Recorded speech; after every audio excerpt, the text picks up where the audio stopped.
John Jing chuyển tu và trong chấp lời nhớ hồ cổ lúc đấy chờ giờ mua trở lên đàn nọ thì giờ tàu lọt tới cái chauffeur hồ lưu công trọng PEW Research Center. Thao lúc đấy chờ giờ tới chờ America. Trong ở trên cổ chi cái chauffeur bỏ tiền John Jing về xa cho trâu point chua phèn bùa. Giờ ở bùa bao nhiêu gì lan ý bùa gì cho xe lên. Lúc đấy chờ John Jing trong thì ở giờ tới chờ Brazil. Trong ở trên cổ chi John Jing về gì cho gì point chi phèn bùa giờ ý bùa xa cho lan cho bùa thế cổ xe lên. Lúc đấy chờ John Jing trong thì bé giờ tới chờ Mexico.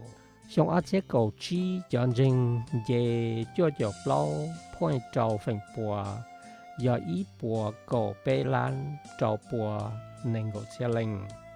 Lúc đấy chờ John Jing trong thì bao giờ tới chờ Russia. Trong ở trên cổ chi John Jing về xa cho bé point ý phèn bùa giờ ý bùa bé lan bao bùa cho xe lên.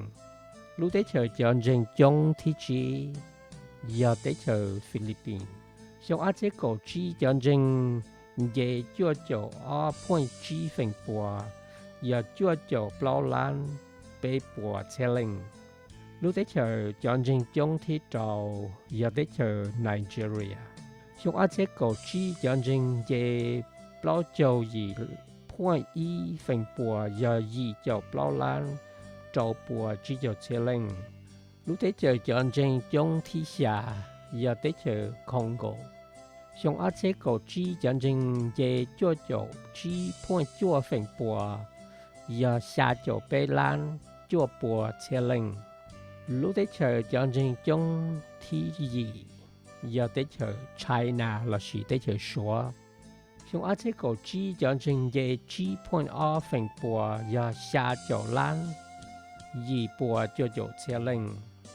Lúc đấy chờ John Jing trong thì chua giờ tới chờ Ethiopia. Trong ở trên cổ chi John Jing về trâu chậu ở point bao phèn bùa giờ chỉ cho xa lan bao bùa chỉ cho xe lên.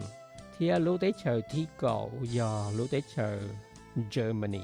Trong ở trên cổ chi John Jing về bao cho xa point bé phèn bùa giờ chỉ cho bao lan gì bùa gì cho xe lên.